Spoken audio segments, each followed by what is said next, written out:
बिस्मिल्लाहिर्रहमानिर्रहीम। मेरा नाम है हाफिज़ मोहम्मद काशिफ और आप देख रहे हैं शऊर ज़िंदगी। व्यूअर्स, पिछले कुछ दिन से मैं वीडियो अपलोड नहीं कर सका, मेरी कुछ तबीयत का इशू था।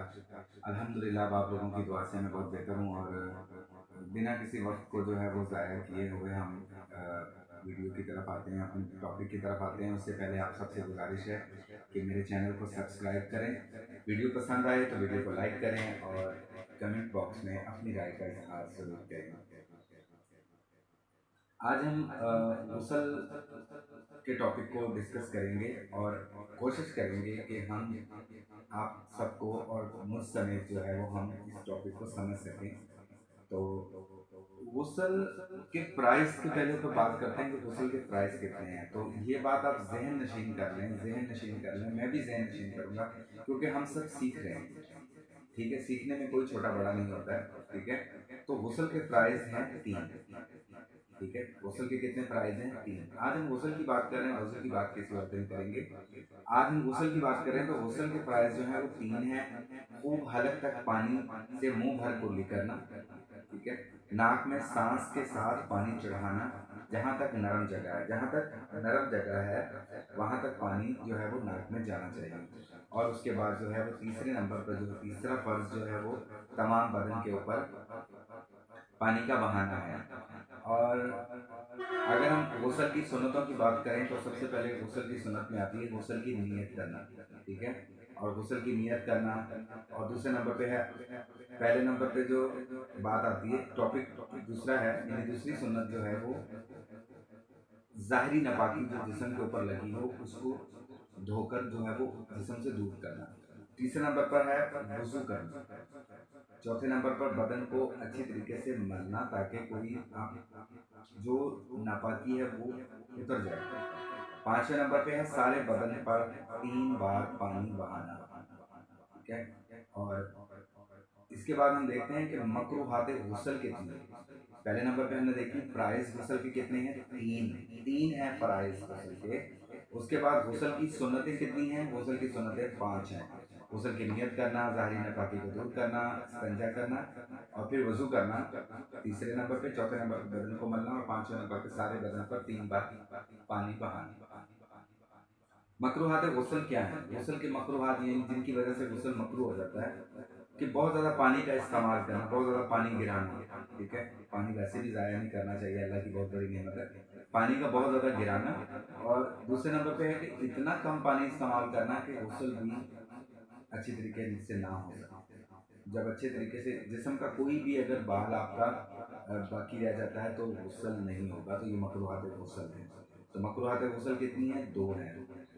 पहले नंबर पे गुस्ल प्राइस भी होगी, गुस्ल की सुन्नतें भी होगी, मकरूहात गुस्ल भी आप जान चुके जिनकी वजह से गुस्ल मकरू हो जाता है। अब आते हैं कि गुस्ल होगा कैसे।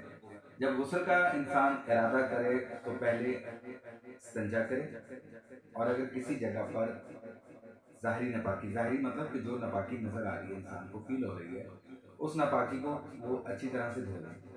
ठीक है, फिर उसके बाद वजू करे। वजू ऐसे ही करना है जैसे नमाज में वजू किया जाता है। ठीक है, वजू करे। अगर तो पक्की जगह है कोई, इनके फर्श वगैरह जिस तरह आजकल नॉर्मल हमारे वॉशरूम्स में होता है, तो वहाँ पर पाँव भी पहले धो लें। वजू यानी पूरा करें, जो आखिर में पाँव है वो पाँव भी धो लें। और अगर इंसान किसी कच्ची जगह पर गुस्ल कर रहा हो तो फिर वजू कर यानी कि ये पाँव को छोड़ दे, बकाया वजू करने के बाद गुस्ल करे। ठीक है, और पाँव फिर आखिर में धोने हैं आपने। ठीक है, गुस्ल के वजू में कुल्ली करते हुए खूब खला ख्याल करके हल्के तक ख्याल करके हलक तक पानी पहुंचना चाहिए। ठीक है, अगर रोजा ना हो तो गरारा भी करें, और नाक में जहां तक नरम जगह है, मैंने आपको बताया जहां तक नरम जगह है वहां तक सांस के जरिए यानी ऐसे करके पानी हल्का सा खींचना है, बहुत ज्यादा तेज नहीं खींचना है, और हल्का सा खींचना है कि आपको फील हो कि नरम जगह तक जाकर लगा है। फिर उसके बाद क्या करना है कि जो है वो वजू के बाद थोड़ा सा पानी लेकर सारे बदन को अच्छी तरीके से मल लेना है। इसके बाद 3 बार सर पर पानी डालना है, फिर 3 बार राइट शोल्डर पर, और फिर 3 बार जो है वो مطلب کندھے پر، اور 3 بار جو ہے وہ لیفٹ کندھے کے اوپر آپ نے جو ہے وہ پانی ڈالنا ہے کہ ہر جگہ خیال کر کے پانی پہنچ جائے. بال برابر بھی جگہ سوکھی رہ جائے گی تو میں نے آپ کو پہلے بتایا کہ غسل نہیں ہوگا.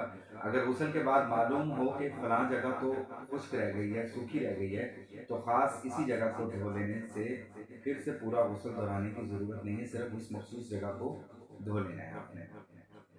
اسی کے ساتھ ساتھ جو ہے وہ مطلب کہ جمع غسل کن صورتوں میں جو ہے وہ فرض ہوتا ہے. اگر جمع کی حالت میں، احتلام کی حالت میں، حیض اور نفاس کے بعد غسل کرنا فرض ہے.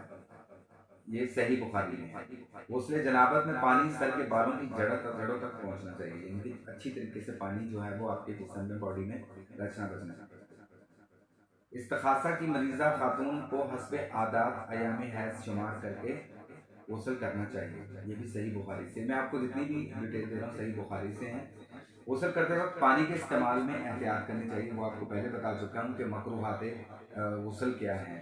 کہ مکروہات غسل کہ پانی کا بہت زیادہ بہانا یا پانی کا بہت زیادہ کم استعمال کرنا، مطلب کہ برابر استعمال کرنا کہ آپ کی ضرورت اچھی طریقے سے پوری ہو جائے.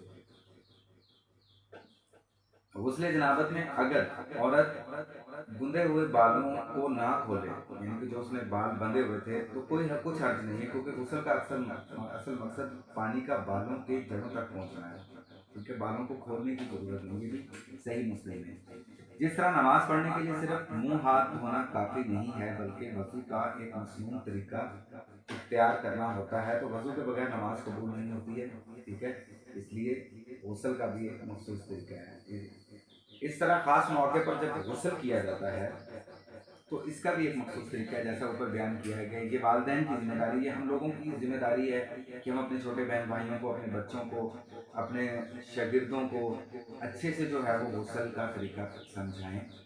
ٹھیک ہے، کیونکہ یہ ہمیں جن باتوں میں شرم کرنی چاہیے، ہم لوگ ان باتوں میں شرم نہیں کرتے ہیں، اور ہمیں جن باتوں کو سیریس لینا چاہیے جو ہمارے اسلام میں، جو اسلام کی بیسکس ہیں، تو ہمیں کچھ شرم نہیں کرنا چاہیے. اپنے بچوں کو، اپنے چھوٹے بہن بھائیوں کو بتائیں غسل کے بارے میں، یہ اسلام کا حصہ ہے.